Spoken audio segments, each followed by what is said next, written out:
네, 여러분 안녕하세요. 2024년 오늘 1월 16일 화요일 4월의 봄 7번째 시간이 들어왔습니다. 오! 제가 오늘 눈에 힘을 좀 줬는데 느낌이 오시는지 대답을 좀 해주시면 좋겠습니다. 자, 4월의 봄 7회 지난번에 우리의 또 김현 이재명 대표 언론 특보 안 나오신 상황에서 우리끼리 아주 오붓하게 재밌게 잘했는데요. 축하합니다. 우선 김현 특보님 먼저 인사하시죠. 네, 안녕하십니까. 김현입니다.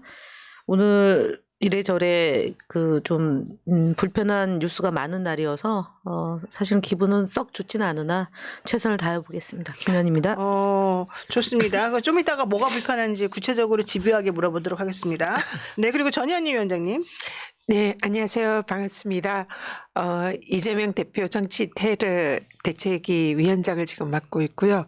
우리 최민희 의원님과 함께 지금 활동을 하고 있습니다. 오늘 국회에서 민주당 차원의 규탄 대회가 열렸는데요.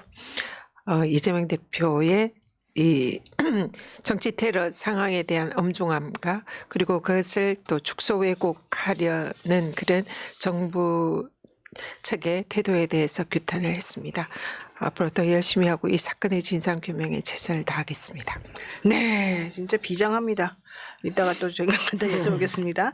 그리고 우리 또 최민희 국민소통위원장님. 네, 안녕하세요. 최민희입니다. 반갑습니다. 오늘 완전체로 방송하게 돼서 좋으네요.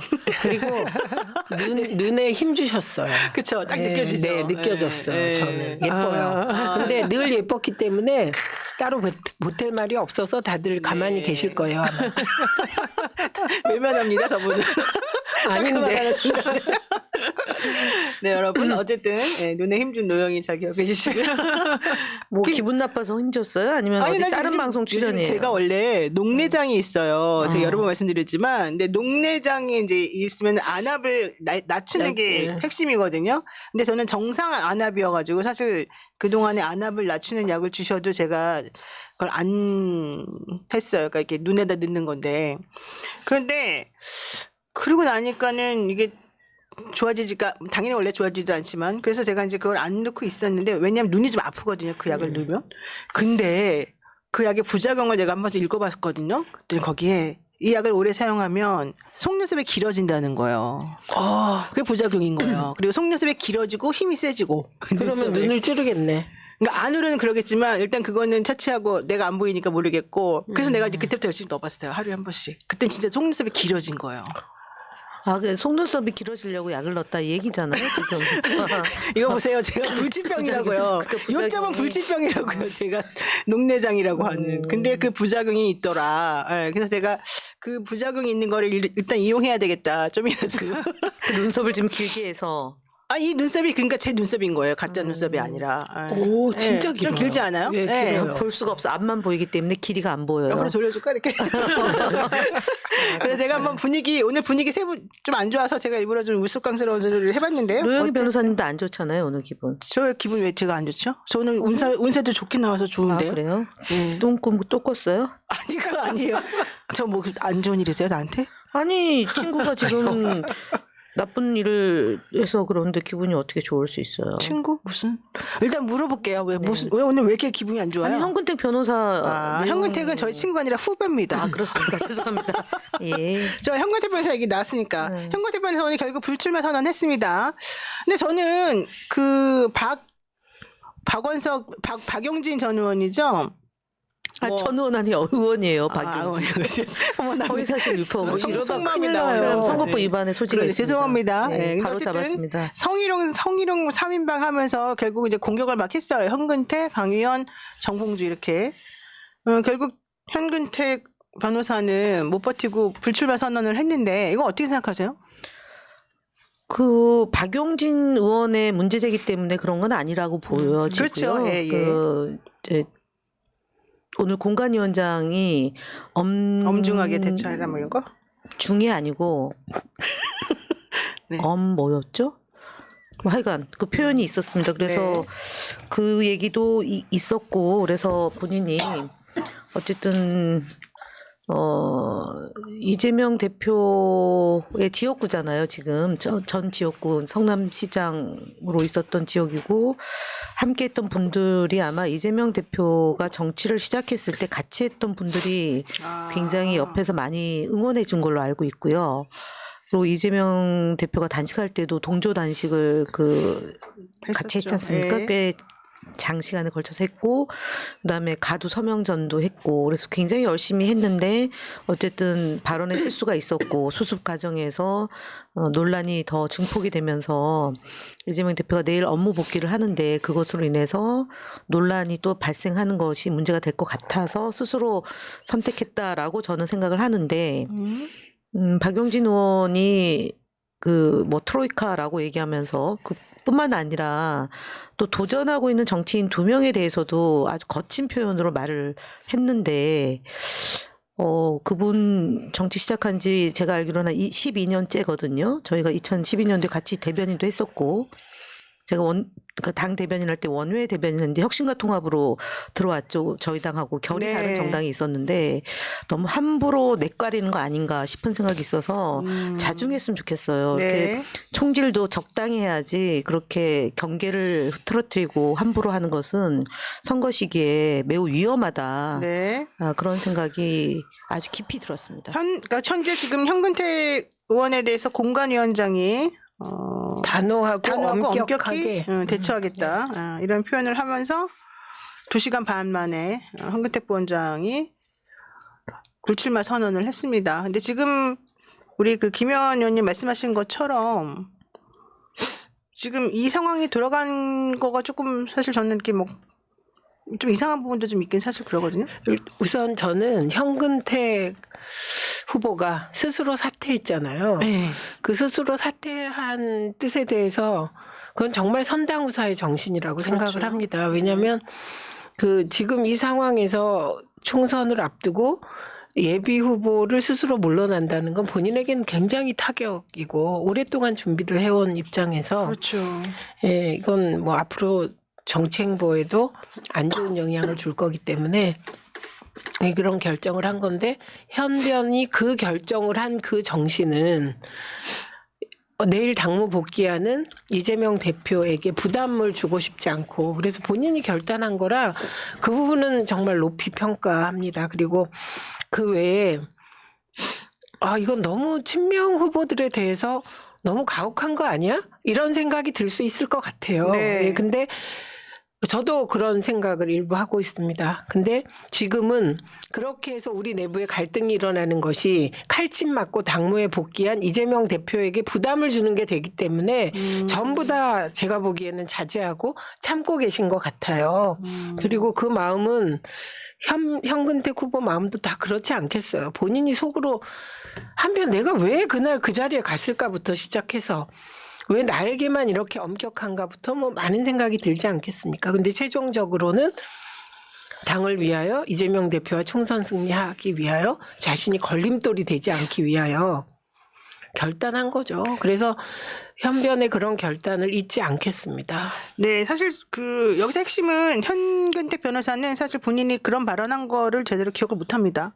그래서 주변 사람들에게 물어봤더니 그런 소리 나 못 들었다 이렇게 말하는 사람들이 다수였고 이제 나에게 그런 말 했다라고 하는 그분이 본인에게 얘기했기 때문에 본인은 이제 사과한 거다 이제 이렇게 얘기를 했었거든요. 그리고 난 다음에 합의를 사실은 이제 했어요. 왜냐하면 상대방 그 수행 비서가 모시는 그 상사인 같은 지역구에 있는 경선하려고 하는 그분이 불출마를 원한다 이런 말을 했었기 때문에 이제 현 변호사 입장에서는 나는 사실은 이 사건이 뭔가 조금 내가 이해하지 못하는 뭐가 있을 수도 있겠다라는 생각을 이제 본인은 했다는 거거든요. 이제 이건 개인적으로 제가 확인한 바지만 그럼에도 불구하고 어쨌든 본인이 기억 못하는 상황에서 잘못했을 수 있기 때문에 일단은 인사를 하고 정리를 하고 사과도 하고 그리고 3명이서 결국 이제 합의를 했다는 거였는데 또 그 과정이 또 조금 좀 허술한 부분이 한 번 있었던 것 같아요. 그 당사자가 난 도장 안 찍었고 나는 합의한 적이 없는데 왜 당신은 이런 식으로 또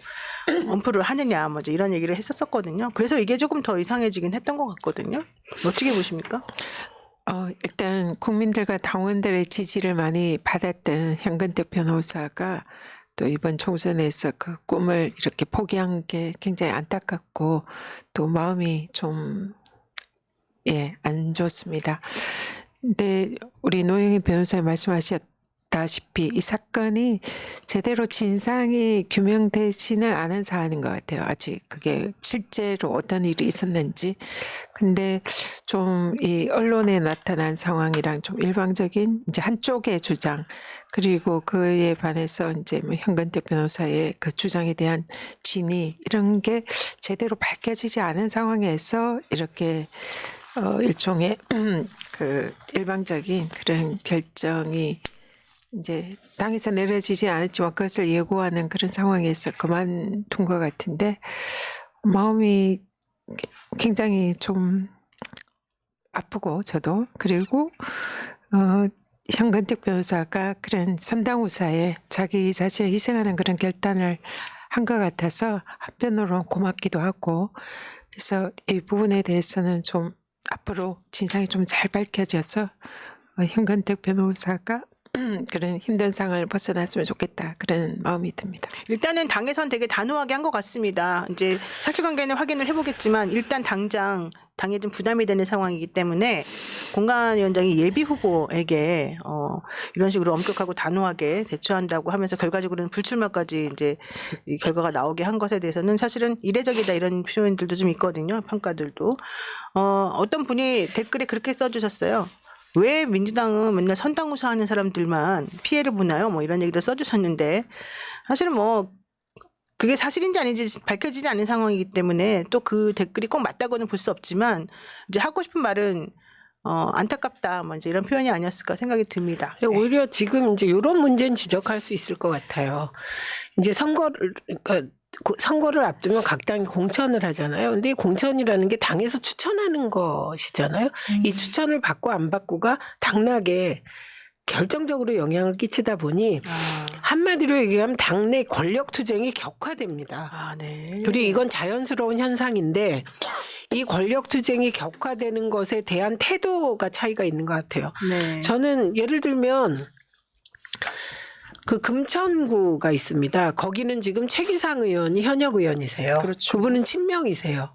근데 거기에 조상호 변호사 친명이죠. 네. 그리고 조승현 국민소통위 부위원장 부위원장? 친명이에요. 네. 가 있어요. 그러면 이분들은 무슨 자격인가요? 그렇죠. 네, 그러니까 현역 의원이 있는데 도전자가 있을 수 있는 거예요. 어디든.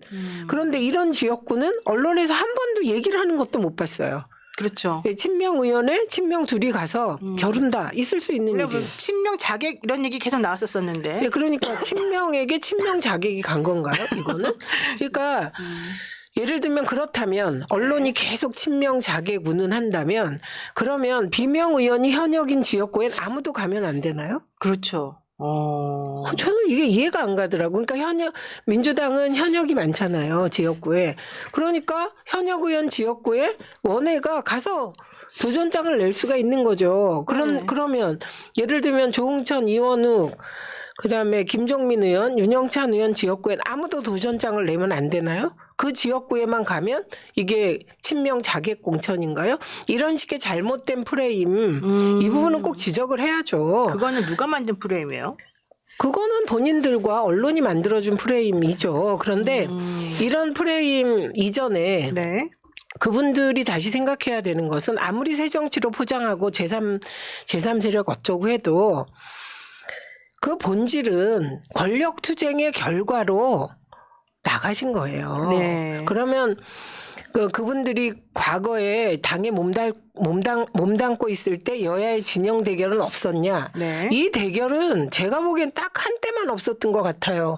전두환 시절에 민한당 참네요. 그때만 없었지. 네. 여야가 대권을 놓고 혹은 총선 시기에 권력 투쟁하는 건 너무나 당연한 거예요. 그렇군요. 진영 대결을 네, 하는 맞습니다. 건. 네. 그래서 저는 이렇게 정치가 남루하고 비루한가 요새 그런 생각을 가장 많이 하는데요. 결국은 권력 투쟁이고 사적 욕망 앞에 다 우리가 굴복하는 거 아닙니까? 정말 1%라도 공익 묻은 정치하는 게 이렇게 힘든 것인가? 네. 이렇게 궤변이 계속 되풀이되는 건가? 저는 한 가지만 점이, 좀 뭐 네. 얘기해 드리고 싶은데 윤영찬 의원한테 이 사건을 몰랐다. 그리고 탈당 시기를 30분 전에 그 윤영찬 의원이 그 소개 의원으로 그 장소를 잡았다는 거죠. 소통관을. 네, 그랬다고 30분 전에 이제 탈당하지 않겠다. 김대중 정신, 노무현 정신을 운운하면서. 네. 근데 그게 정말 몰랐을까요? 저는 솔직해졌으면 좋겠다 이런 말씀을 좀 드리고 싶고요. 그리고 경쟁을 하더라도 이 넘을 선과 넘지 말아야 될 선들이 있는데 그게 이제 넘나들면서 이렇게 혼탁해지고 있는 것 같은데 제가 저도 뭐 길면 길고 짧은 정치 경험 속에서 이게 그 당시에는 기쁠지 모르지만 결국 부메랑이 돼서 본인에게 그 비수가 된다라는 점을 항상 저도 생각하고 저는 정치하면서 이제 스스로를 의심하자라는 주의인데요. 저도 의심하지만 주변을 그렇게 녹록하게 보지 않았으면 좋겠다 이런 말씀을 드리고 싶고 사실 이런 그러니까 정치를 경쟁 후보잖아요. 이 정도 되면 사실 그분도 입장을 좀 내야 될 것 같아요. 그러니까 좀 아쉽다, 안타깝다 이런 정도가 나오는 게 선배 정치인이 후배 정치인에게 해야 될 도리 아닌가 싶고 형은택 변호사가 사실은 지난번에 저희가 지금 김한규 의원이 최근에도 구설수 올라서 네. 이제 엄중 경고 받았는데요. 뭐 이재명 대표 그 사고에 대해서 발언 수위 때문에 그랬는데 근데 그분이 전략공천 받을 때 사실은 제주도에서 출마하려고 했었죠. 4.3의 후회 아닙니까? 늘 이제 마음에 빚이 있는 건데 저희에게는 그런데 좀 후배와 경쟁을 하더라도 이렇게 좀 뒤늦게 알든 아니면 상황이 어떻든 간에 좀 수습하고 방향을 좀 당을 생각하는 방향으로 좀 갔으면 좋겠어요. 지금도 도처에서 엄청난 싸움들이 지금 벌어지고 있는데 제가 이제 안산이다 보니까 이제 안산에서도 그런 이제 크고 작은 사건 사고들이 있었거든요. 네. 김남국 의원이 탈당하고 뭐 제가 나가는 지역이 이제 전략 지역이 됐지만 김남국 의원이 실수한 사건에 대해서도 전혀 그 선배 정치인들이 선배답지 못하게 아무런 말도 안 하고 입을 싹 닫고 있더라고요. 그러고 이제 그렇게 이제 집중 포화를 받고 당을 떠나게까지 된 건데 적어도 정치를 시작하려고 하는 후배들 내지는 정치를 시작했으나 조금 미흡한 후배들이 있을 수 있거든요. 정치를 하다 보면 선배 정치인으로서 해야 될 말과 이렇게 좀 지도 편달 이런 게 좀 있어야 되는데 어느 순간부터는 그런 게 다 없어지면서 그냥 무한 경쟁으로 가는 세상이 된 것 같아서 매우 안타깝고 아쉽습니다. 그래서 윤영찬 의원이 탈당하기로 했던 본인의 소신이 있었을 텐데 적어도 김대중 노무현 정신을 본인이 존중한다면 이런 상황이 발생했을 때도 한번 되돌아봤으면 좋겠다 싶습니다. 네, 참고로 그 원칙과 상식의 다른 의원님들에게 의하면 이원욱 의원이라든가 이런 분들에 의하면 윤영찬 의원은 원래 그 전부터 계속 고민을 했었었다. 그리고 막 울먹이면서 아니 그 시기가 아마 맞아떨어질 겁니다. 라고 네, 얘기를 네, 하고 저는 있습니다. 그렇게 맞아떨어지는데 합리적 의심을 합니다. 네. 나머지 분들은 고민 안 했나요? 적어도 제 지역에 있는 분은 그 전날까지도 그 시도 의원님들에게 탈당은 하지 않는다는 메시지를 줬다고 들었습니다. 종천 그러니까 의원 말씀하시는 거예요? 탈당하는 게 보통 일이 아니에요. 마지막까지 다들 고민하셨을 거거든요. 네, 맞습니다. 예. 이경수님께서 잘 싸우는 분들 다 불출마시키고 누가 남을까 의구심이 듭니다. 이런 의견 주셨습니다. 잘 싸운 사람 아직 많이 있습니다. 당에. 여기 일당 세 명 하겠습니다. 있습니다, 일단. 그분들의 억울함은 저도 풀어주기 위해서 더 가열차게 투쟁하겠습니다. 네, 어쨌든 김현 의원님은 현근택 변호사 불출마 선언 때문에 많이 마음이 아프고 속상했다 이런 얘기신 거예요. 그래서 그런지 새날이 되게 춥습니다. 지금 스튜디오가.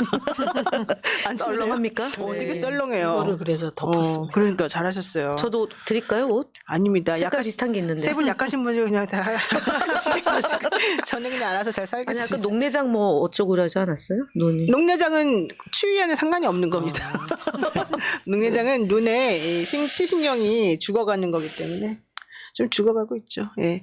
자, 일단 그 현근택 변호사의 그런 불출마 선언은 이제 사실은 정봉주 의원은 왜 안 그만두냐 또 이런 기사가 제목이 딱 또 올라가더라고요. 그래서 내가 좀 그만 좀 해라 솔직히. 왜 그러냐 진짜 사람들이. 이 생각을 솔직히. 저는 제가 볼 때는 그 문제는 저희 때 추미애 대표 때 불거진 파동이고 사실은 그때는 여러 얘기들이 있었는데 어쨌든 다 빼고 대법원에서 무죄 판결을 받았고 형사 재판을 받을 때 무죄가 나면 변호사 비용, 최소 비용과 교통 비용을 받는 또 소송이 있는 거 아시죠? 저도 2개 받아서 돈을 받았는데 국가로부터 이번에 500 얼마를 받았다고 얘기를 하는 것 같아요. 그래서 정봉주 의원 같은 경우는 완벽한 무죄가 날 때 그것이 국가에서 그 소송 비용을 대신 내주는 거기 때문에 형사 소송으로 이겼고 그다음 민사와 관련해서는 당시 언론사가 정정 보도를 하지 않는 것으로 그러니까 그것이 이제 뭐 졌다고 했는데 민사 소송까지 얘기하면서 얘기를 끌고 가는 건 좀 지저분한 것 같고요. 제가 볼 때는 정봉주 의원이 그때 당시에 감옥 가기 전에 그 공개된 장소에서 있었던 것이고 무죄가 난 거기 때문에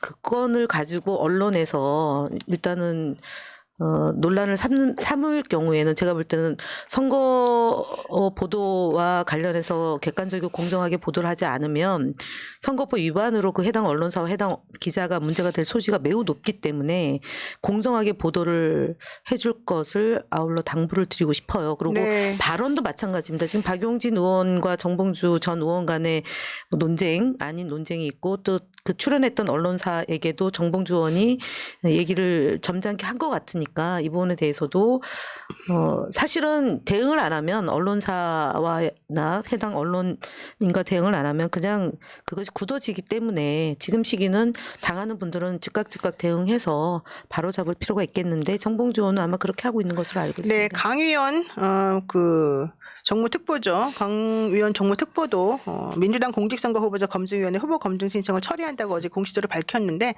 사실 그 전부터 지금 본인은 여러 가지 상황에서 좀 힘들어하면서 나 그냥 그만두겠다라는 의사를 밝혔었습니다. 이제 소금을 가지고 또 상처 뿌리고 이런 것도 그만했으면 좋겠다는 또 입장들도 있으니까 이제 그만해야 될 것 같습니다. 전현 의원님 뭐 하실 말씀 있으세요?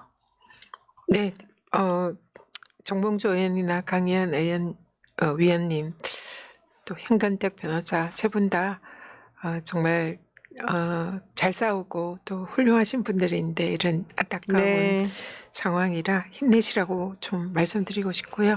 명예를 꼭 되찾기를 저도 응원하겠습니다. 네, 알겠습니다. 자, 요 얘기 여기까지 하고요.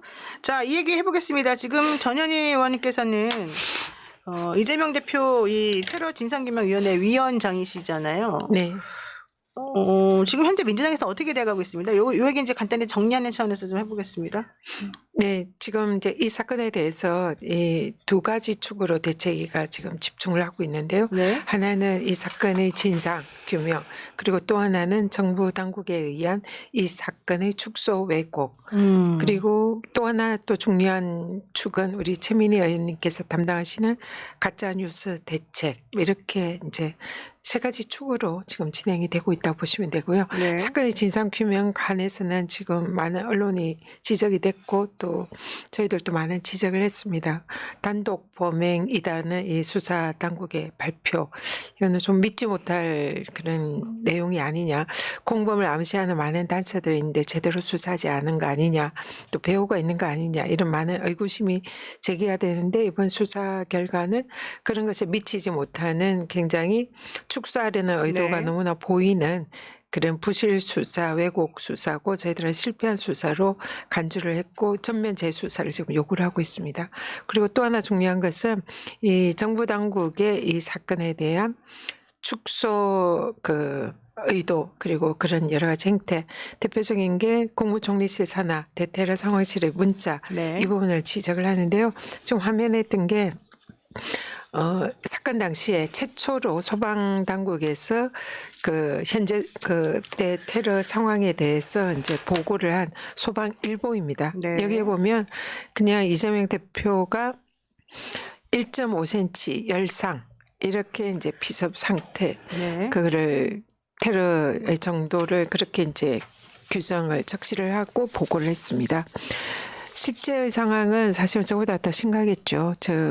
이 상처의 크기가 중요한 게 아니라 뾰족한 칼로 이렇게 급소를 타격했기 때문에 실제로 이 얼마나 깊이 들어갔고 어느 정도 치명상을 입혔냐 그게 중요한데 사건 초기에는 단순히 1.5cm 열상으로 표현을 했습니다. 그런데 이제 저것도 문제지만 저게 사건의 진실과 다르잖아요. 경정맥을 60%나 손상시킨 생명을 잃을 수도 있는 매우 위중한 상태였고 또 현장에서는 피를 많이 흘렸고 네. 그런 상황이었는데 거기에 대해서는 이제 보고가 없었습니다. 근데 소방일보에서 보고도 문제였지만 그 다음에 그 한 15분쯤 후에 총리실 대테러 상황실에서 나간 문자 이거는 내용이 소방에서 보고한 게 목 부위 1cm 열상, 네. 경상, 추정 이렇게 이제 보고가 갔어요. 그리고 네. 출혈량이 적다. 그러니까 이거는 소방일보보다도 훨씬 더 축소한 내용인데 저 문자를 통해서 이제 문자가 배포되고 난 뒤 그 이전에는 그래도 출혈이 많고 와이셔츠가 젖을 정도로 피를 흘렸고 테러 행위다 뭐 이런 묘사가 있었는데 네. 저거는 그 이후에는 이제 모든 대부분의 언론이 경상이다. 이러면서 그 사건이 축소가 되는 네, 그런 보도가 맞습니다. 있다는 겁니다. 네. 그래서 이게 총리실이 이 사건을 축소 왜곡하는 이 허위 문자를 배포한 게 문제다. 그래서 여기에 대해서 네. 저희들이 진상규명과 책임을 요구하고 맞습니다. 있습니다. 네, 그래서 이재명 피습 진상규명 해야 된다. 신상 공개는 왜 안 하냐. 재심의 요청하시고 이런 많은 활동을 하고 계시는데 저는 오늘 이제 이 얘기를 하나 해야 될 것 같아요. 지금 새롭게 나온 뉴스 중에 하나가 권익위에서 네. 이재명 대표가 헬기로 이송된 건이 부정청탁에 해당된다. 이거 확인해달라고 하는 신고가 뭐 다수 접수됐다고 하면서 이거 조사해야 된다. 진상규명 해야 된다. 이렇게 하면서 오늘 좀 그걸 시작을 했어요. 그런데 네. 여기에 관련해가지고 관련 법령에 따라서 사실은 이게 헬기 이송은 전혀 문제가 없었다라고 하는 또 네, 입장이 일단 있었거든요. 예. 소방청장이 그렇죠. 이재명 대표 헬기 전원이 소방청 매뉴얼상 전혀 문제가 없다 이렇게 네. 얘기를 했습니다. 그런데 권익위 좀 이상한 것 같아요. 네, 제가 이제 어쨌든 전직 권익위원장 출신이라 이 사건에 대해서 지금 정성윤 권익위 부위원장이 이걸 브리핑을 하고 권익위에서 조사 착수하겠다 이렇게 했다고 보도가 났더라고요. 근데 이거는 매우 정치적이다. 그리고 권익위에 그동안 없었던 일이다. 왜냐하면 권익위는 신고를 접수해서 처리하는 기관이기도 하지만 신고자 보호 기관입니다. 그래서 신고자의 신분을 누설할 수 있거나 그런 거에 대해서 일체의 단서를 권익위는 외부로 내보내지 말고 보호를 해야 됩니다. 그러면은 지금 이 사안에 대해서 권익위가 신고에 착수했다. 이거는 사실은 알려주면 안 권익위가 돼요? 하면 안 되는 거예요. 아. 그래서 이런 신고가 접수가 돼서 조사에 들어간다 이런 거를 제가 있는 동안은 본 적이 없습니다. 그러니까 그만큼 보안을 유지하고 신고자와 신고 내용을 보호하는 게 권익위의 업무인 거예요. 근데 이거를 신고가 접수됐다. 갑자기 이 시기에 그것도 부위원장이 나서가지고 그렇게 언론에 얘기했다. 이거는 정치적 의도가 매우 크다. 아니 정부의 모든 자원을 동원해서 이재명 대표의 이 사건을 수습하라고 그랬잖아요. 정부의 모든 자원을 동원하고 있는 것 같습니다. 국가 권익위, 국민 권익위도 동원하고 경찰청을 동원해서 증거를 인멸하고 그다음에 대테러 상황실을 통해서 사건을 축소하고 이런 것들이 지금 이 정부에서 하고 있는 일이다. 그러니까 네. 거꾸로 들으면 될 것 같습니다. 네, 그러니까 한국인들 좀 모두가. 이해가 안 가는 게 저는 그 중요한 증거물인 이 피 묻은 와이셔츠를 왜 버렸는지 솔직히 그건 말이 안 되는 거고 두 번째로 피가 묻어있는 현장을 보존하지 않고 물걸레질을 했다는 것 자체를 말이 안 15분 되는 만에 다 없앴다는 거잖아요. 그것도 말이 안 네, 되는데 권익위에서 지금 말씀하신 것처럼 이례적으로 이 수사 착수 상황을 국민에게 공지하고 여기서 답은 이거죠. 높은 국민적 관심과 알 권리를 고려해서 우리가 공지한다. 이런 얘기를 하면서 신고자 비밀을 보장하는 부패방지 권익위법에 따라 신고와 관련된 구체적 사항을 알려줄 수 없다. 다만 지난 3일에 접수가 되었다. 뭐 이런 얘기를 지금 했단 말이죠. 근데 그 권익위가 웃기는 게 네. 그 류일임 위원장의 청부사주 혹은 민원사주 의혹 있잖아요. 네. 그와 관련하여 맞아요. 두 명의 그러니까 몇 명의 공익 제보자가 있잖아요, 지금. 네. 그래서 그 공익 제보 신청을 했다는 거잖아요, 그분들이. 네. 그런데 그 결정 아직도 안 하고 있잖아요. 네.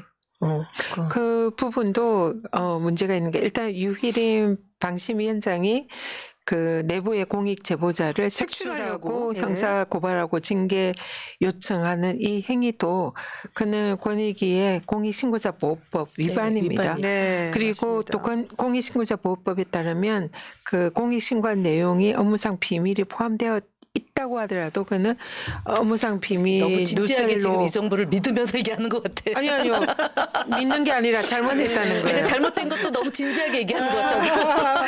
사이렌님이 네네. 이렇게 말해요. 사이렌님이 회원 가입 기간 17개월. 네, 그거 읽어줘야 돼요. 지금. 이분이 윤석열 대통령 시대에는 안 되는 게 없네요.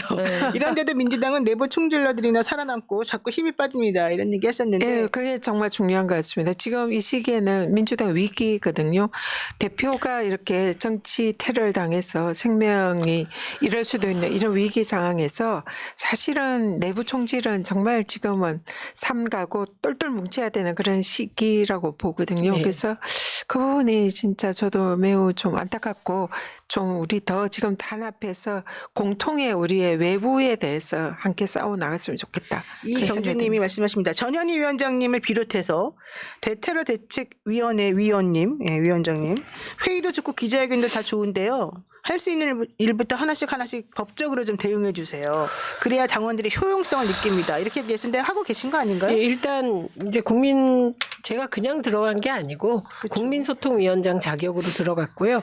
국민소통위는 이재명 대표 암살 미수죠. 이게 암살 미수 정치 테러와 관련하여 유튜브 그리고 언론 계속 저희가 할 수 있는 제도적 조치를 다 하고 있습니다. 네. 그래서 오늘 3차 방심위에 제소를 했는데요. 그 가짜뉴스 내용은 제가 입으로 담기 싫은 내용들. 아, 이건 허위 조작 정보입니다. 그렇죠. 특히 자작극이라는 부분은 완전 명예훼손과 모욕이잖아요. 그렇죠.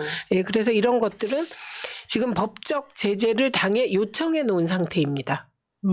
법적 제재를. 근데 그 법적 제재를 담당하는 데가 법률이에요. 네. 그래서 법률위의 판단이 뭐 오늘 내일 모레 중으로 나오지 않을까 싶습니다. 네. 법률위에서 그 지금 이 하나만 사안을 요청을 좀 드리고 싶은 게 제가 오늘 그 회의하는 걸 봤는데 그 김지호 정무부실장이 피를 토하면서 오늘 그 사건 당일과 그다음에 헬기 띄운 상황, 증거 인멸, 증거를 또 인멸하는 것을 발각해서 증거를 보존하는 거를 굉장히 길게 오늘 입장을 발표를 했는데 홈페이지 어디에도 그 내용을 찾을 수가 없어서 그걸 좀 올려서 국민들이 좀 보면 제가 볼 때는 사건 뭐 가짜 뉴스 대응하는 것도 중요하고 그다음에 현장에 이제 뭐 고소 고발하는 것도 중요한데 사건의 실체적 진실을 오늘 김지호 부실장이 아주 상세하게 네. 본인이 그 현장에서 했던 그 오디오까지 나오면서 회의 때 한 것 같은데 그 내용이 안 올라왔어요. 아, 그래요? 네, 그러니까 네, 네. 유튜브로는 올라왔는데 있습니다. 유튜브는 다 그거를 보고 또 메모를 해야 되거든요. 그래서 국민들이 그걸 우리 당원들 240만 당원들이 올라가면 그걸 출력해서 좀 꼼꼼히 읽어보면 이 정부가 얼마나 극악무도한 거 했는지 그다음 민심을 호도하기 위해서 대통령이 총동원하라 가용할 수 있는 모든 자원을 동원해서 제1야당의 대표의 폭력 행위를 규정하고 네. 대처하라라고 했지 않습니까? 1월 2일 날 사건 발생 직후에 이례적으로 그것도 아주 네. 빨리 신속하게 입장문을 냈는데 그 뒤에 벌어지는 권익위의 행태나 경찰의 행태나 아니면은 뭐 그 외의 정리 모든 씨. 것들이 결국은 그 반대로 지금 진행되고 있다. 그럼 보이지 않는 손이 또 작동되는 거 아니냐. 증거를 인멸하고 제1야당의 대표의 테러를 축소하기 위한 노력을 하라라는 네. 걸로 일선 현장에서 움직이고 있기 때문에 하여간 그 내용들을 좀 같이 검토하면 좋겠다 알겠습니다. 싶은 생각이 들어요. 홍익표 원내대표가 이재명 대표 이 암살 미수 테러 사건 관련해서 국회 국정조사와 특검 추진 가능성을 사실은 얘기를 했습니다. 도대체 이렇게까지 모든 것이 비공개인 상황 자체가 이해할 수 없는 상황이다 이렇게 얘기를 하시면서 피의자가 범행 전에 작성했다는 변명문을 공개하든가 구체적으로 어떤 커리를 가지고 있고 왜 그런 행동을 했는지도 알아야 되고 신상도 공개해야 되고 당적도 다 확인했던 걸 왜 비공개했는지 이것도 전부 다 이해할 수 없는 상황이다 이렇게 얘기를 했는데요. 국정조사나 특검 주장 이거 어떻게 보세요? 아니, 저 국정조사 필요할 것 같고 그거보다 네. 정무위가 빨리 열려야 됩니다. 정무위요? 네. 정무위에서 네. 뭐 하는데요? 그 총리실 산하 그렇죠. 대테러 상황대책본부죠. 대체 상황실. 대테러 상황실. 예, 거기 그 대테러 상황실 문자가 돌았어요. 이 문자가 지금 이 사건의 축소, 은폐, 뭐 그리고 이것으로 비롯된 모든 허위 조작 정보가 네. 여기 요게 출발이라고 저희는 보고 있는 거죠. 네. 저는 좀 이 의원들 이제 뭐 워낙 얼마 안 남은 기간 경선 준비도 해야 되고 바쁜 국회 일정도 있고 지역구 사정을 모르는 바는 아니지만 찾아가야 되는 거 아니에요? 총리 만나러 가고 그다음에 움직여야죠. 예, 네. 움직여야 되는데 네. 말로만 한다? 예, 저는 좀 아쉽습니다. 많이 아쉽습니다. 이게 현장에서 답이 있다고 늘 얘기하는데 행안위도 한번 열리고 오늘 열려서 25일 날 열리기로 돼 있다고 하는데 네. 25일이면 1월 25일이면 또 이때 출석 안 하면 또 어떡할 거냐 이런 문제까지 있지 않습니까? 그렇죠. 그래서 부산경찰청 찾아가고 대테러 센터 찾아가고 그다음에 국무총리 찾아가고 그다음에 아니 뭐 하면 되지 않아요? 그리고 네, 사이렌님께서 이렇게 말씀하시네요. 오늘 국회 앞에서 최민희 후보님, 전현희 위원님 배웠는데요. 다들 열심히 싸우고 계시지만 지지자들이 효용감을 느끼는 정치 부탁드리겠습니다. 이런 얘기 하셨습니다. 저는 사실 아니, 솔직히 지금 말하면 정말- 원내대표가 좀 많이 더 움직여야 될 것 같습니다. 지금. 아니 정말 죄송한데 그 지금 원외 신분으로 최대한 하고 있습니다. 근데 사실. 원내를 얘기했습니다. 다 그래서 원외 맞아요. 분이에요. 이제 예. 보니까. 현역 의원들이 지금 물론 오늘 계단 앞에서도 집회하고 했는데 그 어디 누가 그러던데요? 언론사도 좀 찾아가고 예를 들어서 무슨 보도가 KBS 보도도 엉망이었다 이 사안 말고도 그런 게 있는데 현장으로 좀 가셔야 될 때인 것 같습니다. 이러다가는 뭐 앞서 전현희 의원이 민주당이 6이다라고 했는데 당대표 제1당 대표가 그야말로 사경을 해면 큰 사건인데 그냥 평소에 하는 것처럼 하는 듯한 느낌이 들어서 이렇게 뉴스를 보면서 답답해하는 지금 이제 들어와서 보는 우리 지지자나 당원들이 볼 때 조금 더 분발해야 되겠다 당이 네. 그런 생각이 듭니다. 알겠습니다. 자, 이제 또 다음 뉴스로 넘어가도록 하겠습니다. 한동훈 비대위원장이 선거제에 대해서 얘기를 했습니다. 병리평으로 가자 이제 이런 얘기를 했는데 이거는 지난번에 합의한 거하고 좀 안 맞고 현실적으로 이렇게는 못 간다라고 하는 게 또 민주당 입장인 거 아니겠습니까? 민주당이 얘기한 이 병리평이 단순 병리평 같아요. 단순 병리평. 예. 그 한동훈 위원장이 얘기하는 건 아마도 네. 단순 병리평 같죠. 그러니까 예전에 했던 방식 그냥 그대로 하자는 네, 거예요. 그 민주당의 당의 경우는 대표수에 따라. 예. 병리평을 주장하는 분들도 권역별 비례대표제를 주장하고 있기 때문에 좀 다릅니다. 예. 근데 중요한 거 저는 사실 지금 병리평이다 연동형이다 이런 얘기 막 오가잖아요. 근데 그거보다 더 중요한 게 이거 선거구제 개편은 국회의원을 뽑는 선거의 룰이에요. 룰. 룰을 만들 때는 당사자 간의 합의를 기초로 만들잖아요. 모든 네, 룰이. 네. 그렇기 때문에 국민의힘이 합의하지 않으면 민주당이 어쩔 수 없는 거예요. 그러니까 이 상황은 합의가 안 된다. 여야가. 그러면 그냥 그 현재 법대로 가는 거예요. 현재 법은 완전 연동형으로 가는 거예요. 네. 네, 왜냐하면 단시적으로 했었으니까. 2020년에 준연동형은 그때만 해당하게 되는 거거든요. 그렇게 가는 거예요. 근데 여야 간의 합의가 이 상태에서 될 것인가. 저는 진짜 한동훈 위원장이 병리평으로 가겠다고 했을 때 저 병리평은 뭔지. 그러면 2020년에 어렵사리 사당 체제에서 합의한 합의했던 거잖아요. 건 뭐, 네. 그 합의는 또 뭔지. 그러니까 뭐라고 떠들어도 언론이 비판을 안 하니까 막 얘기하는 거예요. 지금. 그러니까 참 특이한 현상이고 또 우리도 마찬가지예요. 우리 쪽 지지자들이나 이런 분들도 그리고 그 소위 정당들 있잖아요. 그 정당들 뭐 기본소득당, 정의당 등등 왜 다 민주당만 갖고 그러는지 이해할 수가 없어요. 국힘하고 좀 싸우십시오. 그러니까 국민의힘하고 못 싸워요. 예, 아무도. 국민의힘하고 싸우십시오. 예, 왜 이렇게 다수당인데도 맨날 동네 북처럼 얻어맞고 다녀요? 민주당은? 그게 이제 다수당이니까. 몰라서 묻는 것 같지는 않은데요. 몰라서 물어보는 거예요. 왜 그러세요? 아니 중요한 건 눈썹 긴 분. 국민의힘이 요지부동인 걸 욕해야 되는 거예요. 그럼 이 협치가 무너진 건 국민의힘이 이런 태도기 때문인 거예요. 민주당은 그래도 여러 정당하고 대화하고 의견도 수렴하고 시민사회도 만나잖아요. 국민의힘은 우리는 그냥 병리평이야. 그리고 우리는 만약에 연동형 가면 위성정당 만들 거야. 네. 무슨 첨부 인권설입니까? 그것도 첨부 위성정당 해도 되는 설? 동기 잼잼님이 다음에 말씀하시는데요. 민주당은 그래도 보복을 안 하잖아요. 우리가요. 아, 정권 잡으면. 보복이 아니라 적폐청산했죠. 왜 보복을 안 합니까? 이명박, 박근혜 두 사람 다 감옥을 가게 했죠. 국민의힘으로. 그러니까 그거는 이제 네. 절대적인 대의적인 측면에서 올바른 것과 올바르지 않은 것을 구분하는 의미에서 적폐청산이란 정리를 한 말로. 것이고 여기서 말하는 보복이라 하면 이렇게 대의적인 정치 차원에서 옳고 그름을 떠나서 개인적인 사적인 이득을 가지고서 복수하고 이러는 걸 말하는 거죠. 그 이퀄라이저라는 영화가 있어요. 네, 이퀄라이저. 저는 화날 때마다 이퀄라이저를 봅니다. 여러분도 오늘 이퀄라이저 3 특히 보시기 바랍니다. 이퀄라이저라고 보통 저는 이퀄라이저라고 이퀄라이저. 안 나오고요. 검색하실 때 이퀄라이저로 해야죠. 검색은 혹시 뭐 이퀄인데 이꼬라지 알아? 이꼬라지 이 얘기죠?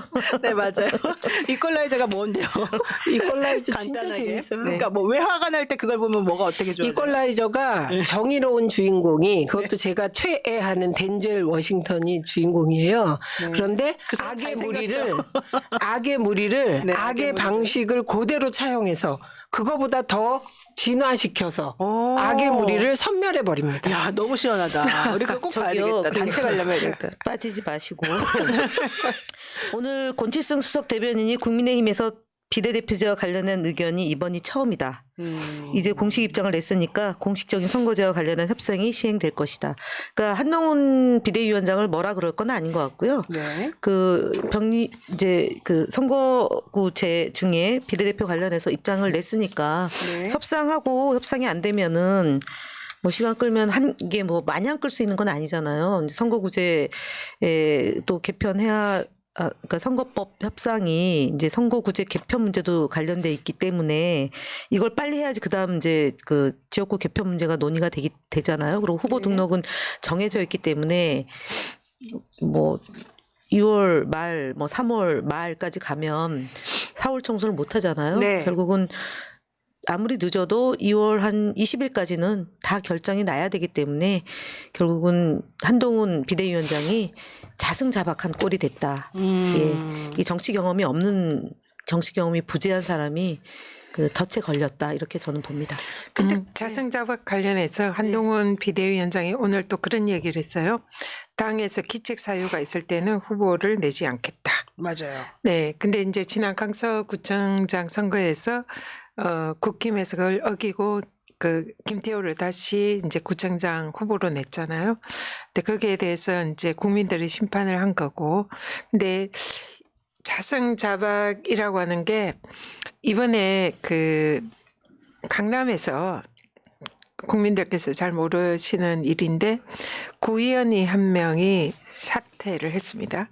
안산도 네. 있습니다. 아 그렇습니까? 네. 국민의힘 소속 국민의힘 소속 구의원입니다. 예. 개포동 거기에 이제 구의원인데 그러면은 그 구의원의 이제 사퇴 이유는 뭐 얘기를 들어보니까 뭐 시의원이나 뭐 총선에 출마하려고 한다 그런 이제 요 얘기가 들리더라고요. 그러면 이거는 자신의 국힘의 기책 사유로서 사퇴하는 거잖아요. 그렇죠. 그래서 근데 그래서 이게 그러면 거기에 보궐선거가 있을 텐데 그러면 한동훈 비대위원장의 진정성을 보려면 거기에 후보를 내지 말아야 되는 거죠. 근데 이 지역은 후보를 내기만 하면 무조건 국힘이 당선되는 지역이에요. 아. 그래서 만약에 국힘이 후보를 내지 않으면 민주당 후보가 당선이 될 수 있는 곳이죠. 네. 그래서 자신의 말에 책임을 지는지 아닌지 이 지역의 공천을 하는지 안 하는지 지켜보면 저희도 알수 있다. 안산이 유일하게 도의원 한 명이 지금 단원을에 도의원인데 이분도 사퇴를 했어요. 국민의힘 국민의힘. 소속이에요? 예, 근데 네. 왜 사퇴를 했느냐? 네. 왜 했겠어요? 국회의원 총선 나가려고. 총선. 그렇죠. 네, 그러니까 네. 규칙 사유가 네. 국민의힘에 있는 거예요. 네. 그럼 그러면 후보를 두 못 군데 내는 다 거예요. 후보를 그럼 내면 안 되는 두 거죠. 군데 이제 다 민주당 의원님들이 되는 거예요? 아니 표를 그걸 내지 지켜봐야죠. 않으면. 그 자승자박을 하는 건지 몰랐습니다. 그래서 몰랐습니다. 근데 바로 잡겠습니다. 이럴지. 근데 해야 돼요. 그러니까 자신의 발언에 진정성이 있는지를 국민들이 지켜볼 수 있는 그런 여러분 오늘 이제 스크랩 해놓으세요. 아니 이거 맞긴 한데 네. 그 이분이 얘기하는 안 내겠다 이거를 시험하기에는 안 할 수도 있을 것 같아요. 그 두 개는 제가 보기에. 두 개가 아니에요. 몇 개 더 있어요. 예, 그러니까 그 시의원 그러니까 그 시점이 본인이 비대위원장 되고 나서 인지 그 전까지 다 포함하는 건지 꽤 많습니다. 그렇죠. 근데 그러면은 결국에는 이 그 보궐선거들을 할 때 한동훈 비대위원장이 국민의힘에서 여전히 힘을 가지고 있어야지 자승자박이잖아요. 막 이렇게 할 수 있는데 또 그때 가면 사실 그분이 보일지 안 보일지 잘 모르는 상황이라 좀 애매하네요. 보궐선거가 언제 이럴지도 모르는데. 우리가 지난번에 내기했잖아요. 내기했는데 그러니까. 치일이 도래하고 있어요. 네, 그래서 네. 지금 누구 말이 맞나 나 지금 눈치 보고 있었는데. 자, 근데 한동훈 비대위원장 이것저것 말을 많이 했습니다. 국회의원 250명으로 줄여야 된다. 그다음에 또 금고 이상 형이 확정되면 그동안에 받았던 세비 다 반납해야 된다. 불체포 특권 뭐 다 포기해라. 여러 가지 말들이 많았어요. 그리고 아까 말한 것처럼 당 기책 시에는 재보궐 후보 안 되겠다 이런 말도 하고 지금 계속 던지고 있거든요. 이게 이제 자승자박이 될 거라고 얘기를 지금 저는 한 하시는 가지 거예요? 더 덧붙이면 아까 강서구청장 얘기를 했잖아요. 한동훈 비대위원장이 본인의 말이 누구한테 지금 화살을 쏘는 건지 알고 하는 건지 좀 궁금해요. 네. 물어볼까요 전화해서? V1, V2를 향해서 너무 많이 지금 펼치고 있어서 그 한 달 반이 점점 다가오고 있다. 그 말씀드리는 거예요. 뭔가 되게 예언자 같이 말을 해가지고 요즘에 예언하고 살아야 돼요. 근데 저들은 다 마찬가지. 류일임 위원장이 뭘 믿고 저러냐. 내가 아무리 잘못을 해도 검찰과 경찰이 나를 수사하지 못할 것이다라는 신뢰가 있지 않고 저렇게 하겠습니까? 그 마찬가지로 뭐 예를 들면 불체포 특권 포기. 이게 이제 흔히 불체포 특권 포기를 이제 공격용이라고 하는 것이잖아요. 네. 그리고 금고 이상형 어쩌고 저쩌고 이게 다 전제가 뭐냐? 특권층 몇 명은 안전하다는 인식하에 하는 소리예요. 제가 보기에는. 아니 그러니까 제가 좀 이해가 안 가는 게 솔직히 네. 류희림 방심위원장이 청부 민원 해가지고 정부 민원 의혹. 네, 의혹을 해가지고 어쨌든 그 방심위원들 민주당 소속의 방심위원 3명 중에 2명이 쫓겨났어요. 공익 제보한 사람도 사실은 누군지 색출하라고 난리가 지금 나 있는 상황에서 그렇게 하면 안 된다고 항의하던 민주당 출신 추천 목세 2명이 쫓겨났잖아요. 너무 지금 본질을 얘기하셨는데 핑계가 있는 거죠. 핑계가 김유진 의원 같은 경우는 비밀 유지 의무 위반. 아이고. 그다음에 옥시찬 위원 같은 경우는 품위 유지 위반 이렇게 됐는데 속마음을 잘 말씀하셨다고 생각합니다. 네. 게다가 더 웃긴 건 뭐냐. 오늘 품위유지 의무 위반 그렇게 생각났는데 이재명 대표 품위유지 의무 위반으로 변호사협회 징계 청구했습니다. 저는 그 검찰에서. 이재명 대표를 굉장히 좀 유대한 사람으로 자꾸 만들어주는 아니 거예요. 검찰에서요? 네, 검찰에서 칼침 맞아서요? 검찰 하도 웃겨가지고 정말 웃음이 나버리는데 원래 검사들은 그 형사 사건으로 변호사들이 이렇게 기소가 되면은 중앙지검에서 변호사협회에다가 이 변호사가 지금 현재 기소가 됐습니다 이렇게 꼭 알려줘요. 통지를 해서 징계하세요 이렇게 보냅니다. 근데 이렇게 정치적인 상황에서는 사실은 안 하는 게 이제 일반적인 예였는데 그러니까 이재명 대표에 대해서 그 동안에 그런 게 이제 없었을 거 아니에요? 근데 오늘 기사 한번 찾아보세요. 아니, 저도 봤는데 품위 변호사 유지 영업행위를 안 하잖아요.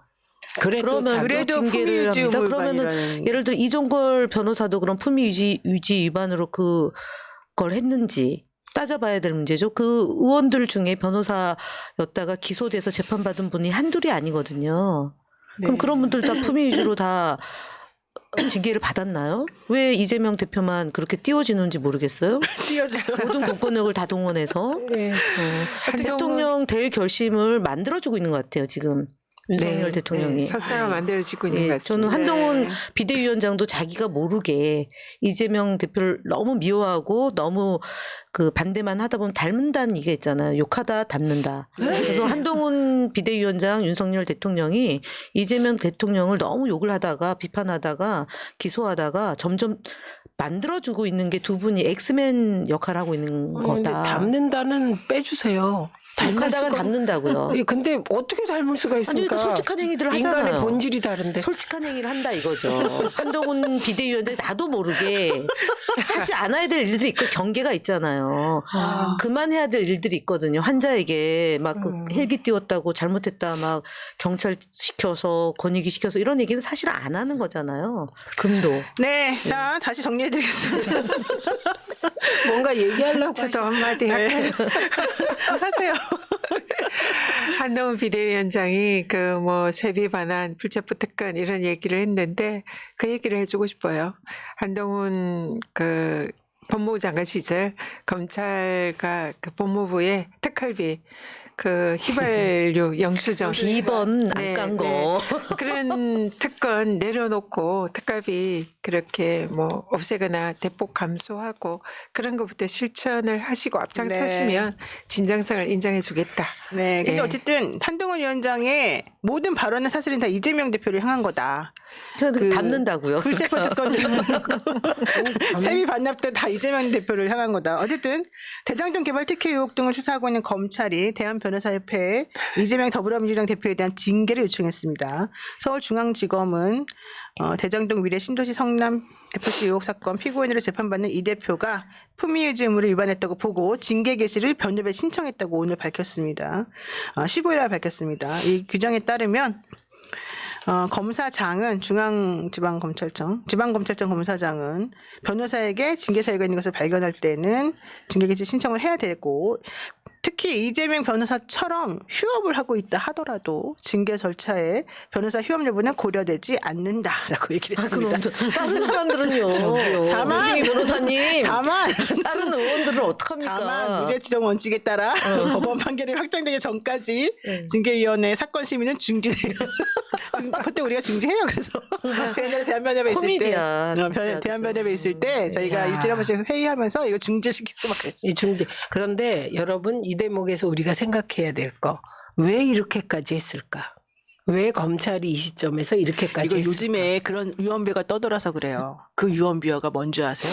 몰라요. 이 대표는 하늘이 냈다. 이 유언비어가 떠돌아요. 이게 아마 천공한테 들었을 가능성도 있는데 무슨 소리냐면 이거 조심하세요. 천공으로부터 또 괜히 소송 걸리지 말고. 천공으로부터 들었다는 건 명예훼손하고 전혀 무관한 거예요. 근데 중요한 건 그런 유언비어가 떠돈다니까. 이 유언비어가 여러분 유언비어 조심하셔야 되는데 아니 그래서 아니 제가 맞아 말하세요. 그러니까 말할게요. 왜 하늘이 내렸다고 하는지. 아니 1년의 사건 고비고비마다 매우 중요한 타이밍마다 한 번씩 오히려 이 대표가 위기를 이렇게 모면하고. 복으로 딱 뒤집어 버린다니까. 이런 사건이 터지면서 네. 한번 보세요. 예전에 그 불체포 특권하고 난리 쳤던 바로 그때 9월 21일 얘기하는 겁니까? 네. 날짜도 잘 기억하는 내 생일을 기억해요? 몰라요. 알려주세요. 어쨌든 그때도 오히려 그게 전화위복이 돼가지고 이 상황이 조금 달라졌었지 않습니까? 지금도 물론 그 말 같지 않은 어떤 비난을 하는 사람들도 있지만 국민들 대다수는 이재명 대표에게 닥친 여러 가지 불운이나 지금 테러 이 상황에 대해서도 되게 울분을 사실은 속에서 많이 참고 있는 상황이기 때문에 이게 결과론적으로 지금 이 대표는 하늘에 냈나? 하늘에서 낸 사람 아닌가? 이런 얘기가 계속 그거를 나오는 거예요. 입증하는 게 하나 있는 게 1월 중순에 뭔가 당에 큰 변고가 생겨서 이재명 대표가 당대표를 내려놓게 될 것이다라고 떠들고 다닌 정치인들이 일부 있었거든요. 아, 그래요? 오늘이 1월 16일이에요. 15일이 지났어요 이제. 게다가 더 하나 말해줘요. 예. 올해가 청룡해라니까요. 그래서 이 말은 결국 제가 삼용주택 출신이에요. 용띠가 누구냐고요. 아니 그래서 결국 알고 있습니다. 노영희 변호사 말은 그 이렇게까지 하는 것이 사실 이거 예, 웃기는 그 얘기. 거잖아요. 이렇게까지 사실 아무한테도 안 했어요. 아니 그리고 이렇게까지 하는 게 이게 뭐가 지금 우리 셋이 둘이 모르고 둘이 알고 뭐 이런 거고 이게 인구의 회자도 안 돼요. 이렇게까지 하는 이유가 이제 천운이다 이런 것을 못하게 천공의 하라고 운이다. 제가 보기에는 화를 엄청 또 불같이 내신 게 아닌가 누군가가 누구요? 얘기하세요. 경로한 게 아닌가. 요즘에 왜냐하면 실종된 분? 예, 도대체 그런 추측을 해봅니다. 됐어요. 실종된 분하고 친한 분. 검찰한테 보세요. 아까 1월 15일 병거와 관련하여 그때 얘기했잖아요. 노변도 이재명 대표 영장 또 칠 거다. 책임지세요. 안 쳤어요. 치려고 아니, 했는데 지금 얘기를 들어봐요. 그렇지. 예. 치려고 했는데 바로 어쨌든 이거예요. 상황이 못하게 돼가고 뭐 그렇죠. 시끄러워지고 이러니까 뭐라도 해라 이렇게 격노하신 게 아닌가. 그래서 징계 안 보이시는 분? 변호사 아니 안 보이는 분 옆에 있는 분 그러니까 제가 그분이 그럴 수 있어요? 그분의 어이가 그분이 그럴 아니, 능력이 너무- 있으세요? 그런데 저 한 가지 검찰에 확실한 것 대한 같아요. 영향력. 네. 제가 그 천운이라는 말과 관계하여 우선 하나는 이번에 범인이 그 테러 범이 이재명 대표를 왜 너 테러했냐 이런 질문에 그런 요지의 질문에 이재명이 대통령 될까 봐. 되면 안 되기 때문이라고 청기누설했어요. 말했잖아요. 네. 그런데 천공이네. 제가 본의 아니게 요새 유튜브를 극우 유튜브 안 보던 거를 보잖아요. 네. 괴롭죠. 보는데 네. 그 심리적 저변에 똑같이 그런 인식이 깔려 있습니다. 이대로 두면 이재명이 대통령 되겠다? 대통령이 된다. 이런 심리적 기조가 깔려 있는데 자기도 모르게 그런 우려들이 나온 거예요. 그래요. 예, 그 배경, 그게 민심이다. 이런 얘기고. 그러니까 긍정적인 이유로 이재명 대표를 대권 후보로 지지한 그룹과 부정적인 이유로 지지하면서 이런 그룹이 있다. 이건 확실하고요. 그다음에 또 하나는 이번에 국내 언론은 처음에만 제대로 보도했어요. 사실 첫날은 네네. 다 테러 뭐 이렇게 네, 했어요. 맞아요. 그런데 아닌데. 우리 아니 두 첫날은 군데만 테러 쓰고 나머지는 그냥 피습, 습격 이렇게. 아니 피습, 습격, 테러 이게 같이 섞여 있으면 테러만 눈에 띄기 때문에 이런 현상이 나타난 건데 그런데 외신은 정확하게 이걸 보도할 때 이게 야당 대표가 피습당했다, 습격당했다, 테러당했다 이 규정을 해주고 그리고 뭐라고 하냐면 이재명 대표에 대한 아주 짧은 글들을 썼어요. 그중에 가장 기억나는 게 이 사람을 서민들은 영웅이라고 생각한다. 이런 대목이 그게 있었고 외신에 나와요. 그런데 이 영웅이라고 생각하는데 이 사람이 왜 영웅이냐? 네. 그거는 말하자면 부패를 깰 수 있고 그다음에 뭐 사회경제 개혁을 할 수 있고 이런 인물로 생각한다. 네. 그런데 본인이 이러이러한 수사와 재판을 받고 있다까지 써요. 그게 중요한 거. 이런 외신이 한두 군데 난 게 아니라 거의 전 세계 유력 언론이 다 썼다는 거죠. 그래요? 그래서 제가 그걸 보면서 DJ가 탄압받으면서 전 세계적인 인물이 됐거든요. 네. 맞아요. 네, 이렇게 전 세계 언론이 동시에 그 논조가 다 비슷해요. 네. 서민의 영웅 이런 논조거든요. 그렇다. 이제 이재명 대표가 이제 하늘이 내렸다라는 얘기가 그러면 어떻게 들리냐면 한동훈은 그러면 어떻게 되는 거냐. 언론이 총동원을 해서 이거 와 발도 높이고 그다음에 오늘 뭐 계양구 하니까 경찰이 총 출동해서 뭐 안전이 혹시 문제라도 생기면 어떡하나 이런 기사가 나왔는데 오늘 갔다 온 기사는 제가 아직 못 봤는데 원희룡 그거. 돌멩이 사건이 있어요. 돌멩이 또 뭐야? 돌멩이를 치워야 된다. 돌멩이를 치워야 된다. 아니 이런 막말이 세상에 네. 어디 있습니까? 아니, 정체가 되고 있어서 지금 한동훈 비대위원장이 지금 뭐 연시에 굉장히 여러 군데를 다녔잖아요. 네. 근데 효과가 별로 없는 거로 보여지고 네. 비싼 게 정확하다는 여론조사 기관의 여론조사에 따르면 네. 그 지지율 격차는 점점 더 벌어지고 있다. 이렇게 되고 있는 것. 그래서 여러분들한테 제가 천공의 강의를 들어라고 추천해드립니다. 왜냐하면 내가 1년 반 전에 얘기했던 것 같은데. 아니, 왜냐하면 과학자들이 요즘 그걸 보고 있대요. 뒤늦게. 네, 과학자들이 아니 나 같은 사람이 보는 건 이해하는데 과학자들이 이렇게 보고 있대요. 왜 천공 강의 R&D 금액 깎아라 뭐 어쩌고저쩌고. 야 천공 많은데 다 된다. 우리 봐야 된다. 다음에 어디를 깎을까? 우리 최근에는 강의 안 하지 않아요? 모르겠어요. 근데 하여튼 기사에 그게 났다니까요. 아니 그러니까 최근에 강의를 안 하지 않아요? 모른다고요. 나는 안 봤어. 한 번도. 요즘에 최근에 안 한다고요. 그 안 한 이유가 저한테 혹시 물어보지 뭔지 마시려고 아세요? 모른다고요. 진행하시는 분이 아셔야지. 얘기해 보세요. 아 진짜 진행이 따르지도 않으면서. 다음번에 그 주제를 한번 해볼까요? 좋죠. 천공이 왜 요즘에 강의를 안 하는지. 왜 안 해요? 지금 말씀해 보세요. 그러면.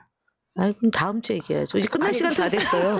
59분. 그 예고제. 예고제. 다음 주는 천공이 요즘에 강의를 안 한 이유가 도대체 뭐냐. 제보 좀 바랍니다. 지금 제가 왜 이거를 얘기했냐면 이렇게 재밌는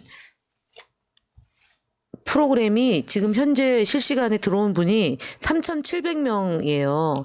왜 10,000명이 안 되냐. 이 시간에 알람 안 썼나 아니에요. 봐요. 이 시간에 다른 시간에 누가 하고 있을 거예요. 예? 화요일 날. 그러니까 이 시간에. 경쟁력이 있는 다른 예. 유튜브가 하고 있다. 이런 그분에게 얘기고요. 경고합니다. 시간을 바꾸십시오. 동생이 누나들을 알기를 진짜 이러면 안 돼요. 누나들이 얼마나 힘겹게 이거 지금 지역에서 와가지고 2시간, 3시간 하는 건데. 지금 우리가 반성해야지 뭘 우리가 반성할까요? 뭐라 그래요? 진짜 이상한 사람이야. 어쨌든 중요한 건 한겨레 여러분 한겨레 커버 스토리 한겨레 S라고 하는 곳의 커버 스토리 2024년 1월 14일자 기사입니다. 예산 삭감 과학기술계 현장 윤 대통령 한마디에 날벼라 과학계 천공 강의 봐야 한다던데 이게 진짜 제목이라니까요 진짜로. 아, 그럼 그분들이 보고 단편적인만 보지 말고 전체 분량을 다 보고 한번 과학적으로 분석해서 정말 저기가 맞는지. 그죠? 천공의 역할이 뭐죠? 저게 뭐예요? 천공의 역할이 뭐죠? 책사. 아, 책사 말고 좀 더 위에. 국사. 아니 죄송해요. 근데 천공의 국사예요. 제자라고 얘기했잖아요. 천공의 제자들은. 이 누가요? 맞는지를 그 과학자들이 좀 분석해서 다음 주에 좀 알려주시면 다음 주 주제를 그렇게 좀 하면 어떨까 싶어요. 왜냐하면 저희들은 좀 너무 이제 많은 내용을 듣고 보고 해서 이제 저희 나름대로 갖고 있는 생각이 있는데 이게 과학자들의 분석에 기초해서 좀 규정 내려주는 게 어떨까. 지난 5일 윤 대통령은 성북구 한국과학기술연구원에서 열린 2024년 과학기술인 정보방송통신인 신년 인사회에서 임기 중에 연구개발 예산을 대폭 확대하고 돈이 얼마가 들어가든지 간에 혁신적이고 도전적인 연구개발은 전폭적으로 지원하겠다. 예산 문제를 정부에게 맡겨놓으시고 여러분은 마음껏 도전해라라고 말했다. 이러니 연구원에 열받아가지고 얼마 전까지 R&D 예산 깎아놓은 사람이 할 말이냐. 도대체 이 모순적 발언을 뭐라고 해석해야 되느냐 앞뒤도 안 맞지 않느냐라고 말하면서 구내식당에 모여가지고 윤 대통령의 모순적 발언을 해석하고 이해하려는 취지에서 글로벌 연구개발 문제를 꺼냈다. 야 불경스럽네. 그러면서- 왕이 얘기하시면 그러면서 뜬금없이 3배나 글로벌 연구개발 예산을 대통령이 올렸어요. 이해가 안 돼요. 왜 그랬는지 천공 강의를 봐야겠어요. 라고 했다는 겁니다. 정말 아유 코미디입니다. 이렇게 재밌는 거 우리 방송 이렇게 재밌다고요. 근데 지금 3,900명 지금 올라갔어요. 올라갔다. 그 사이에 이거 올라갔어요. 100명 올라갔어요. 올라갔어요. 내가 이런 사람이라고 사회자가 이렇게 잘한다고. 그럼 조금 10분 더 해도 되는 건가요? 주제 다 더 해보기 끝났나요? 아까 그러니까 내년에 다음 주에 투비 컨티뉴 하고 일단 오늘 맛을 보여줘야지. 예고라는 게 항상 있잖아. 예고. 얘기해봐요. 내가 공부해갖고 올게요. 잠깐만. 꽁꽁 숨은 김건희 언제 나타날까? 이건 어떻게 할까요? 그걸 하죠. 그걸 해요. 아니 투비 컨티뉴 하려면 뭐 좀 아니 그걸 하다 보여줘야 보면 된다니까. 천공의 지시가 있을 때 나오시겠죠. 이런 얘기가 이거는- 나올 수 있잖아요. 이거는 강의를 제가 왜 안 아는 하냐, 거는 다른 좀 얘기예요, 다른 지금. 얘기여서 이게 그래도 제가 좀 이어가자면 천공이 메시지를 줄 때는 이렇게 중구난방이 아니었거든요. 그러니까 이게 그래도 차근차근히 이게 예, 있었어요. 뭐가, 흐름이. 예, 뭐가. 근데 지금 예를 들어서 해외 순방 가기 전에 뭐 일정을 바꾸더라도 한 하루 전은 뭐 바꾸고 그랬잖아요. 지금은 예상이 안 돼요. 일정도 그렇고. 하루 전에는 그래도 우리한테 알려줬어요. 알려줬어요. 그렇죠. 영국 가는 거 네. 그런 거는 예상이 몰라서 가능했거든요. 미리 근데 지금은 없어요. 그게 그래서 왜 총선 때까지 안 나타날 거다라는 얘기만 하거든요. 그렇죠. 총선 때까지 못 나온다는 얘기죠. 그럼 앞으로 이렇게 뒤죽박죽이 계속. 그러니까 85일 동안 V를 안 보면 너무 이게 소재가 빈약할 것 같으니까 제가 볼 때는 이 뒤죽박죽인 배경에 천공의 역할이 달라졌다. 이런 얘기가 들려요. 다시 나타나야 됩니다. 천공이. 그리고 천공의 강의를 들으면 예상이 가능했거든요. 예측이 가능했어요. 근데 천공이 강의를 안 하니까 예측이 안 되는 거예요 지금. 그래서 그러니까 근데 이렇게 그거는 진지하게 진지한 그거는 얘기였어요. 천공이 아니, 그 강의를 안 진지해, 한다는 얘기는 진짜요? 되는데 왜 안 하는지는 설명이 안 되잖아요. 그러니까 다음 주에 그거는. 다음 주를 알았어요. 자, 많이 복수의 기다려 주십시오. 관계자로부터 얘기를 좀 전해 듣고 그다음에 그 외 음성 자막도 처리하고 그다음에 이제 녹음해가지고 좀 그런 거 있잖아요. 대역도 좀 쓰고 그렇게 할 필요 있어요. 왜냐면은 노영희 변호사가 위험에 빠뜨릴 수 있죠. 진행자가. 저희는 대역을 쓰자고요? 아니 진행하는 사람이 바로잡지 않고 괜히 넘어가면 소송 당할 수 있으니까. 네, 아니 다음 그러면 그걸 전하는 김현 후보님은요? 저는 복수의 관계자로 저도 준비해 올게요. 그러면 우리는 듣기만 하면 되는 아니 건가? 변호사님이 또 중간에 이제 그만해라 뭐 이런 거 있잖아요. 해주고 막 이렇게 해야 돼요. 저분도 변호사. 그렇죠. 저는 즐기겠습니다. 왜 그러세요? 가짜 뉴스 근절. 아니 피해자가 말하려고 그러면 옆에서 오니까 아니 근데 저분도 조심해야 되는 게 왜냐면 저분도 당해가지고 재판을 많이 받아가지고 그러니까 이분이 명함 돌린다가 이렇게 되잖아요. 명함 안 돌려요. 그래서 요즘에 이제 안 아니 돌려 근데 진짜. 정말 큰일을 하셨어요. 지금 막 명함 돌릴 수 있죠. 정작 본인의 명함값을 아끼고 있는데 남들은 또 돌리는군요 또. 아이고 참네요. 어쨌든 너무 기대되네요. 다음 주가. 자 진짜 들은 얘기가 있어요. 아, 예. 우리 진짜 기대되네요. 우리 참 못 자겠다. 아, 근데 어떡해요. 진짜 최근에 강의를 안 하잖아요. 맞아요. 안 궁금하세요? 저는 네, 이런 네. 어디 끌려갔어요? 존재해요. 존재해서 아, 그러면 그 아닌 용산 것 같지. 모처에 있는 건 원래 맞죠? 그 자리에 있죠. 어. 네. 우리 스무고개. MBC가 좀 취재를 해야 되는데 MBC가 요즘 스트라이크. MBC도 좀 분발하시기 바랍니다. 아, 뉴스타파가 하지 않을까요? 뉴스타파는 요즘에 저 주식 가지고 하죠. 뉴스파는 도이치모터스만 집중 공략합니다. 네. 원래 25억? 그렇게 23억, 22억 9천만 원. 그래 제가 그거 갖고 싸웠잖아요.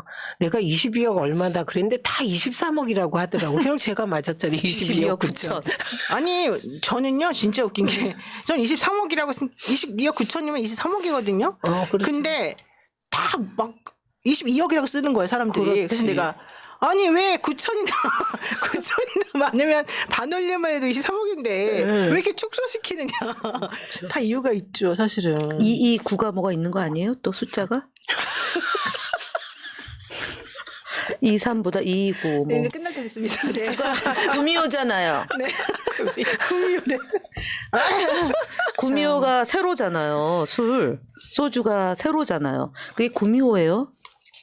무슨 그거 모르세요? 우리 이제 끝내세요. 세로 광고. 네, 세로 광고 세로가 구미호예요. 그게 세로 구미호예요. 원래. 그게 무슨 말이야? 우리가 이 끝내고 나가서 세로라는 얘기합시다. 그 소주 소주가 이름을. 네, 세로 네, 구미호라고요. 자 끝내고 네. 밖에 나가서 얘기하시죠. 구미호입니다. 그게 229. 다 이유가 있어요. 네. 어머, 우리는 다 아는데 이상하다. 지금 무슨 말인지 독해가 안 돼. 아 그래도 마지막에 꼭 해야 될 건 있죠. 네. 후원 동료. 네. 자. 그동안 바빴네. 두 분이 이 지금 이재명 대표님 테러 사건에 대해서 같이 이제 마음을 이렇게 함께한다는 취지로 이런 후원 계좌 이런 걸 말씀을 안 하셨어요. 그래서 오늘 마지막으로 제 거는 빠졌지만 두 분은 좀 언제 근데 하세요? 중요한 건 그게 전 지금 이제 아닙니다. 이번 주 네. 우리 지난번에 우리가 후원 계좌 저 포스터를 보여드리면서 야 최민희 의원 거는 진짜 눈에 확 들어오고 너무 멋있다 잘 만들었다. 근데 김현은 왜 저렇게 이상하게 만들었냐. 가운데 조그맣게 둘 이렇게 들어간 장면이 이상하다 그랬거든요. 어느 거요? 오늘 바뀌었네. 컨셉이 바뀐 지 바뀌었네요. 오래됐어요. 뭘 네, 오래된- 좋아요. 아니 바뀌었는데 제가 지난주에 안 나왔잖아요. 그러니까 안 나오는데 왜 보내줘야죠. 그걸 썼어요? 보내줬는데 안 썼어요. 봄씨가 마차님이. 새날님이 마차님이 그 이렇게 마차님이. 조그맣게 나온 거 썼어요. 눈. 그러니까 눈 되게 내리는 내소하게 가운데 콕 박혀가지고 그래서 내가 게다가 후원 계좌 그 번호도 하얀색인가 그래가지고 안 보이는 거예요. 아 이번 돈이 많네. 이렇게 생각했다니까 속으로. 그때 저 안 나와요. 비슷해졌어요. 네, 좋습니다. 비슷해요. 똑같아졌어요. 아주 잘하셨습니다. 뒤에 배경도 같은 아니 것 사실은 저 같은데. 사진을 제가 먼저 찍고 주변에 알려드렸어요. 저렇게 사진 찍으라고. 진짜예요? 아니 저거는 당연히 찍는 거죠. 그게 아니라 어떻게 저렇게 뒤에 사람이 있는 배경, 뒤에 이렇게 아, 얼굴 저게 표정 대표실에 각도 똑같아요? 대표실에 대표님 자리에 네. 뒤에 있어요. 사진 맞아요. 찍는 저게 자리예요. 있습니다. 네, 네. 대표님이 컨셉으로 만들어 놓은 거예요. 저 사진은 제가 근데 그래서 처음에는 왜 그렇게 이상한 걸 만들었었어요? 눈 내리는 거. 그게 그러니까 저는 현수막 쓰고 지금 이제 선거운동 할 때 저 사진으로 선거운동을 한 지 벌써 2달. 근데 보세요. 저기 어쨌든 색깔도 우리가 저 계좌번호 숫자 아랍의 숫자 저 색깔 되게 특이하잖아요. 그래서 추미애 의원 건이 진짜 눈에 확 들어온다. 43720 0435 02 네. 자, 이게 국민은행입니다. 안 나온 한 줄을 굉장히 저려가지고 많이 43720 하셨구나. 04 3504 12 최민희 의원님 국민은행 계좌입니다. 네. 자, 그랬는데 그것과 비교해서 우리 안산해범님은 너무 안 보여서 제가 지난번에 지적하면서 글씨도 색깔이 안 보여요. 하얀 색깔이에요. 작아요. 막 그랬더니 이제 이거보다 배가 커져가지고 아니, 이거 농협입니다. 보냈는데 이걸 안 쓴 거예요. 농협입니다. 정말 말 좀 합시다. 알겠습니다. 네? 자기가 읽어줬는데도 저래요, 저분은. 농협입니다, 여러분. 301-0339-8551-81 301-0339-8551-81입니다. 김현우 의원인데요. 좋아요, 그러면 이건 물어볼게요. 농협 계좌 번호 관련해서 지난번에 김현 의원님의 이 포스터는 꽝이었는데 어쨌든 본인도 안 나오고 그래서 우리가 제대로 읽어드리지도 못했어요. 그럼 최민희 의원님은 후원 기재에 후원금이 좀 많이 모였나요? 내게 들어왔는데 그 옛날 같지 않았어요. 아. 네, 역시 이제 내일부터 적극적으로 이제 내일 대표가 당무 복귀하시거든요. 네. 그러면 당무 제가 당무 복귀랑 무슨 관계 있어요? 그게 아니에요.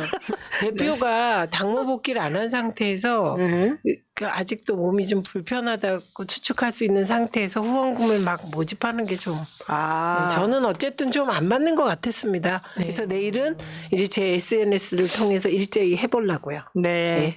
김현 의원님은 어때요? 지난주에 안 보였다면서요.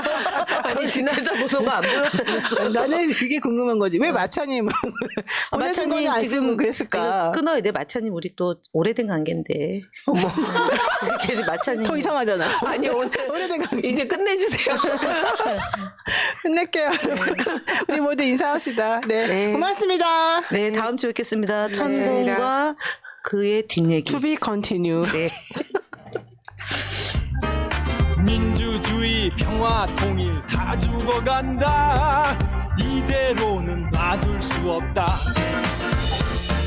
자 다시 한번 해보는 거야 자 다시 한번 싸우는 거야 자 손 맞잡고 어깨를 걸고 우리 함께 이기는 거야 자 다시 한번 해보는 거야 자 다시 한번 싸우는 거야 자 손 맞잡고 어깨를 걸고 우리 함께 이기는 거야